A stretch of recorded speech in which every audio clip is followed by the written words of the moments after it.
chaជំរាបសួរបងប្អូនទាំងអស់គ្នាថ្ងៃនេះខ្ញុំមានមេរៀនមួយដែលត្រូវតែរៀនហើយចាពីអ្នកដែលគាត់ផលិត skin care ចាអញ្ចឹងអានេះគ្រាន់តែជាព័ត៌មានមួយចាហើយខ្ញុំក៏នឹងប្រហែលជាអនុវត្តអីតាមដែរអីចឹងណាដើម្បីព្រោះថាបច្ចុប្បន្ននេះអ្នកដែលជួបបញ្ហាហ្នឹងគឺមានច្រើនមែនតើជាពិសេសគឺអ្នកដែលមានបញ្ហាជាំអាចរុយអីហ្នឹងចាឬក៏អ្នកខ្លះគាត់ស្បែកខ្មៅឬក៏ស្បែកស្អែមអីដែលគាត់អត់ធ្វើត្រូវការអីហ្នឹងចាគឺមានច្រើនមែនតើប៉ុន្តែបងប្អូនភាគច្រើនគឺប្រើវិធីកម្ចាត់ស្បែកបែបហ្នឹងគឺដោយការខុសៗអីចឹងណាចាដូចជាប្រើប្រភេទពួក steroid ឬក៏ប្រើប្រភេទពួកដែលមានជាតិបារ៉តអីហ្នឹងព្រោះពួកហ្នឹងគឺវាធ្វើឲ្យរាងកាយរបស់យើងគឺមានផលវិបាកនៅពេលក្រោយប៉ះពាល់ពលានប៉ះពាល់អីចឹងទៅណាបងប្អូនចាអញ្ចឹងដើម្បីឲ្យយើងមានសុវត្ថិភាពចាក្នុងការប្រើប្រាស់ជាមួយ skin care ព្រោះថាការប្រើប្រាស់ skin care ក៏វាមួយចំនួនដែលមានផ្ទុកជាតិបារ៉តឬក៏ steroid អីហ្នឹងក៏វាអាចមានផលប៉ះពាល់ដល់សុខភាពផងដែរហើយជាពិសេសគឺខ្ញុំតតែម្ដងយើងអាយុច្រើនចេះគឺមានបញ្ហាសុខភាពច្រើនមែនតើចាបន្តិចឈឺអញ្ចឹងណាចាវាមានច្រើនដោយសារយើងធ្វើការងារច្រើនក៏វាប៉ះពាល់ជាមួយនឹងភាពស្មុគស្មាញនៃការងារអីចឹងទៅឬក៏យើងធ្លាប់មានវិបត្តិពីមុនមកអីចឹងទៅចាហើយអញ្ចឹងខ្ញុំសង្ឃឹមថាបងប្អូនរបស់យើងគាត់ប្រហែលជាចង់បានស្បែកស្អាតហើយចង់មានសុវត្ថិភាពទៀតអញ្ចឹងគឺចង់បានមែនតើតែម្ដងចាថ្ងៃនេះខ្ញុំនឹងមក live ដោយសារមិញហ្នឹងខ្ញុំថានឹង add story ក៏ប៉ុន្តែ add story សរសេរយូរទៅវាវែងមេរៀនវារៀងវែងដែរអញ្ចឹងក៏មក live វិញតែសារខ្ញុំសរសេរជា script អញ្ចឹងហើយចាខ្ញុំសរសេរអញ្ចឹងហើយគឺងាយស្រួលបកស្រាយអីចឹងទៅចាអានេះគឺខ្ញុំបកហើយបកស្រាយរួចហើយចាអញ្ចឹងយើងមកអនុវត្តទាំងអស់គ្នាព្រោះថាខ្ញុំក៏អត់ទាន់អនុវត្តដែរគាត់ថាស្បែកមុខខ្ញុំគឺអត់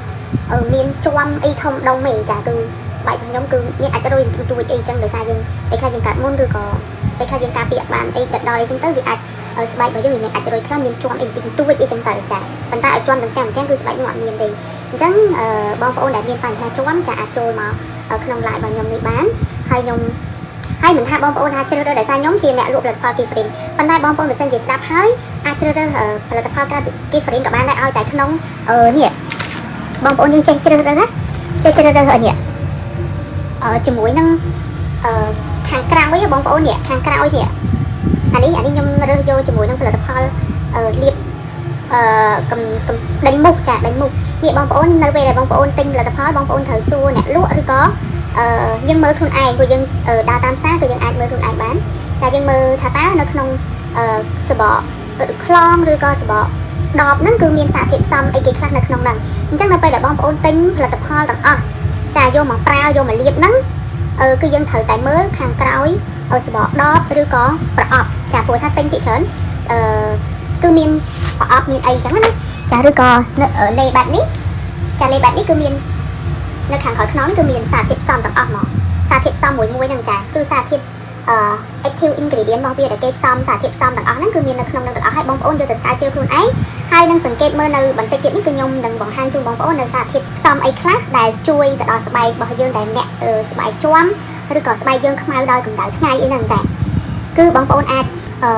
ស្ដាប់ខ្ញុំហើយចាំឆាតសួរខ្ញុំតាមក្រោយក៏បានដែរប៉ុន្តែសម្រាប់ខ្ញុំគឺខ្ញុំលក់ផលិតផល Kifrin ទេប៉ុន្តែបើបងប្អូនចាពេញចិត្តផលិតផលឬក៏ក្រុមហ៊ុនណាផ្សេងចាបងប្អូនក៏អាចឲ្យបានដូចគ្នាគឺទលំទលាយទេចាបើសិនជាឆ្ងល់ក៏អាចសួរខ្ញុំបានដូចគ្នាដោយសារសារធាតុផ្សំនេះគឺទូទៅទេក្រុមហ៊ុនណាក៏គេផ្សំអញ្ចឹងដូចគ្នាអញ្ចឹងអ្នកដែលមានស្បែកជាំអាចរុយហើយនឹងស្បែករបស់យើងមិនភ្លឺថ្លាអីហ្នឹងចាគឺអាចមកស្ដាប់ខ្ញុំនៅពេលនេះបានចាបងប្អូនដែលចង់មាន3ជំហានណាបងប្អូនថ្ងៃមាន3ជំហានចាំស្ដាប់ទាំងអស់គ្នាណាដើម្បីធ្វើឲ្យស្បែករបស់យើងភ្លឺឬក៏ស្បែកយើងបាត់ជាំបាត់មុនចាជំហានទី1ចាគឺយើងត្រូវរកសារធាតុផ្សំណាដែលរារាំងការផលិតគ្រាប់ពណ៌មេឡានីនបងប្អូនស្គាល់គ្រាប់ពណ៌មេឡានីនគឺវាមានពណ៌ស្គមចាពណ៌ខ្មៅឬក៏ពណ៌ត្នោតហ្នឹងហើយព្រោះយើងដឹងហើយកន្លែងជាំរបស់យើងពេលខ្លះខ្មៅពេលខ្លះពណ៌ត្នោតអីចឹងពីច្រើនពុកគឺពណ៌ត្នោតអាហ្នឹងហើយគេហៅថាគ្រាប់ពណ៌មេឡានីនចា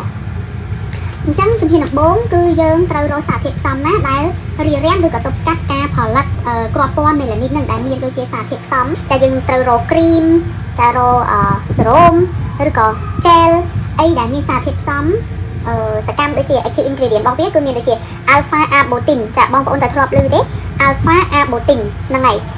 ក្នុងហ្នឹងមានតែមួយហ្នឹងក៏បានដែរចាមានមួយហ្នឹងណាតែខ្ញុំឲ្យបងប្អូនជ្រើសរើសមានជម្រើសណាមាន alpha arbutin ចា vitamin A ចាវីតាមីន A ឬក៏មួយទៀតគេហៅខ្ញុំភ្លេចដែរចាំខ្ញុំស្រាវជ្រាវតទៀតវីតាមីន C ចាវីតាមីន C ចា ascorbic acid ហ្នឹងហើយខ្ញុំមិនពេទ្យទេប៉ុន្តែថាអានត្រូវខុសអីអាហ្នឹងបងប្អូនចាំទៅស្រាវជ្រាវអីខ្លួនឯងទៅវីតាមីន C អ្នកណាក៏ស្គាល់ដែរវីតាមីន C ហ្នឹងឯងអាហ្នឹងគឺជាឡេឬក៏សេរ៉ូមឬក៏គ្រីមដែលមានផ្ទុកវីតាមីន C ក៏បានផ្ទុកវីតាមីន A ក៏បានផ្ទុក alpha arbutin ក៏បានអាហ្នឹងគឺជាសារធាតុផ្សំទប់ស្កាត់ការផលិតគ្រាប់ពណ៌ melanin ហើយនឹងជំហានទី2ជំហានទី2គឺយើងត្រូវរកសារធាតុផ្សំដែលរារាំងការបញ្ជូនគ្រាប់ melanin ហ្នឹងព្រោះអ្នករៀនជីវៈគាត់ដឹងហើយការផលិតមុនគឺផលិតនៅក្នុងស្រទាប់ស្បែករបស់យើងនេះចាអញ្ចឹងគឺយើងត្រូវរកសារធាតុផ្សំណាដែលទប់ស្កាត់ការបញ្ជូនគាត់ហ្នឹងវាផលិតហើយគឺវាបញ្ជូនបងប្អូនធ្វើការរោងចក្រយើងដឹងហើយយើងផលិតហើយយើងបញ្ជូនហើយគឺឲ្យអ្នកប្រើប្រាស់អញ្ចឹងគឺវាដូចគ្នាក្នុងស្រទាប់ស្បែករបស់យើងគឺវាមានអាសកម្មភាពនៅក្នុងស្បែករបស់យើងគឺមានអាហ្នឹងដូចគ្នាអញ្ចឹងជំហានទី2នេះគឺយើងត្រូវរកសារធាតុផ្សំណាដែលរារាំងការបញ្ជូនគ្រាប់ពណ៌ melanin ហ្នឹងគឺត្រូវរកសេរ៉ូមត្រូវរកគ្រីមឬក៏ចែឬក៏ឡេអីចឹងទៅដែលមានផ្សំជាមួយវីតាមីន B3 ចាវីតាមីន B3 ឬក៏គេហៅថា niacinamide ឬក៏មួយទៀតគឺវីតាមីន A ដូចគ្នាហ្នឹងហើយអញ្ចឹងគឺចប់ហើយណាគឺវគ្គបញ្ជូនអាគ្រាប់ពណ៌ហ្នឹងគឺលាបអាហ្នឹងទប់ស្កាត់ចាអាហ្នឹងគឺបានហើយជំហានទី3គឺយើងត្រូវនៅពេលដែលឧទាហរណ៍ថាអាសារធាតុហ្នឹងវាឡើងមកដល់លើហើយចាវាឡើងមកដល់លើហើយអញ្ចឹងវាឡើងមកដល់លើយើងត្រូវតែរកអ្វីគៀសវាចេញឬក៏រកអ្វីជំរុះវាចេញដោយសារវានៅខាងលើស្រទាប់ស្បែករបស់យើងណា melanin ឧទាហរណ៍ថា melanin ហ្នឹងគឺវាឡើងមកលើដល់ស្រទាប់ស្បែកលើរបស់យើងវាចេញពណ៌ខ្មៅនេះចេញអីចឹងមកចេញជាប់ចេញអីចឹងមកអញ្ចឹងយើងត្រូវរកសារធាតុផ្សំចាពីរទៀតគឺមានដូចជាបងប្អូនត្រូវរកឡេរកសេរ៉ូមរកគ្រីមដែលមានសារធាតុផ្សំ BHA ដែលគេហៅថាalpha ខ្ញុំអត់បាច់ហៅពាក្យពេញទេគឺខ្ញុំហៅតែ BHA បានហើយ BHA និង AHA ចា AHA បងប្អូនធ្វើតែតាមខ្ញុំនឹងទៅហើយចូលមកមើល live របស់ខ្ញុំហ្នឹងម្ដងហើយម្ដងទៀតណាចាបងប្អូនដើម្បីច្បាស់ព្រោះអានេះគឺខ្ញុំស្ដាប់គាត់មកគឺច្បាស់ហើយស្ដាប់គាត់មកច្បាស់ហើយណាចាអញ្ចឹងយើងការប្រើប្រាស់គឺយើងឆ្លាស់ថ្ងៃគ្នាប្រើចាអាចប្រើប្រភេទជាមួយនឹងពួកឡេឬក៏សេរ៉ូមអីដែលមានសារធាតុផ្សំ alpha arbutin វីតាមីន A ឬក៏វីតាមីន C ហ្នឹងមួយថ្ងៃពីរថ្ងៃ3ថ្ងៃចឹងមកបន្ទាប់មកទៀតគឺយើងប្រើជំហានទី2គឺយើងប្រើសេរ៉ូមដែលមាន niacinamide ឬក៏វីតាមីន A បន្តែខ្ញុំសូមប្រាប់បងប្អូនតិចណាវីតាមីន A គឺសម្រាប់អ្នកពោះធំឬសម្រាប់អ្នកបំបៅដល់កូនគឺហាមប្រើស្ដាប់ខ្ញុំឲ្យតន់ណាកុំចង់ស្អាតនៅពេលដែលយើងពោះធំហ្នឹងកុំចង់ស្អាតគឺហាមប្រើវីតាមីន A ចាវាប៉ះពាល់ដល់កូនណាបងប្អូនហ្នឹងហើយបន្ទាប់មកយើងប្រើនឹងបាត់3ថ្ងៃហើយចាយើងអាចប្រើជំហានទី3របស់យើងគឺដែលមានសារធាតុផ្សំ DHA និង AHA ហ្នឹងហើយក្រុមហ៊ុន Kifarin គឺមានចា Petrina គ្រីម Petrina បងប្អូនអាចទិញប្រើបានហ្នឹងហើយអាហ្នឹងគឺមានហ្មងចាបងប្អូនហ្នឹងមានហ្មងអ្នកកើតមុនអ្នកកើតអីហើយមួយទៀតនៅពេលដែលយើងប្រើ3ជំហានហ្នឹងហើយណាគឺត្រូវប្រើលេការពារកម្ដៅថ្ងៃជារៀងរាល់ថ្ងៃបើសិនជាបងប្អូនប្រើ3ជំហានហ្នឹងហើយបងប្អូនមិនប្រើលេការពារកម្ដៅថ្ងៃមិនថាដងខ្លួនមិនថាមុខទេគឺយើងមិនបាច់ប្រើតែ3ជំហានហ្នឹងទេគឺមិនបាច់ប្រើតែម្ដងប្រើអស់តែលុយទេហ្នឹងហើយអញ្ចឹងនៅពេលដែលយើងប្រើ3ជំហានហ្នឹងហើយគឺយើងលេការពារកម្ដៅថ្ងៃគឺយើងត្រូវប្រើរាល់ថ្ងៃហើយខ្ញុំសូមណែនាំថាសូមបើសិនជាអាចប្រើប្រភេទ physical sunscreen ប្រើប្រភេទ physical sunscreen ណាបងប្អូន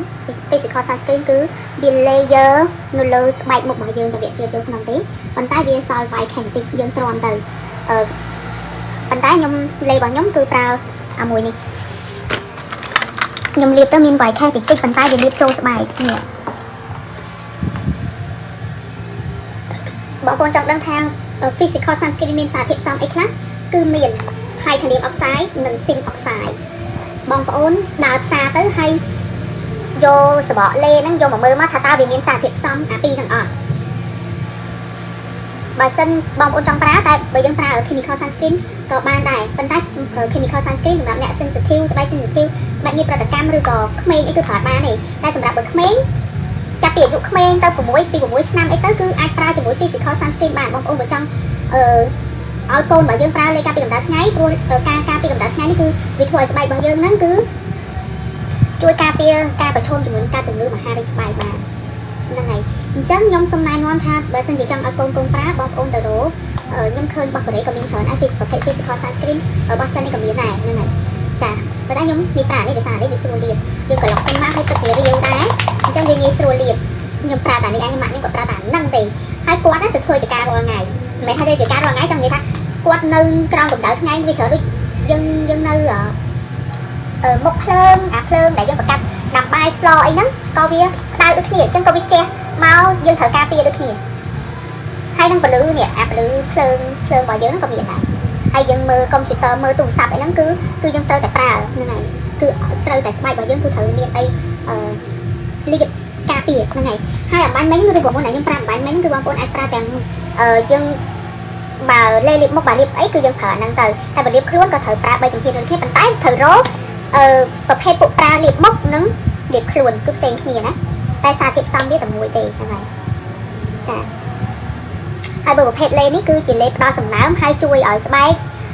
ក្មេងជាងវ័យហ្នឹងហើយស្បែកក្មេងជាងវ័យអរគុណច្រើនអញ្ចឹងខ្ញុំ live ប្រាប់បងប្អូនតែប៉ុណ្្នេះទេអរគុណច្រើនជម្រាបលាដោយសារតែមកអរគុណច្រើន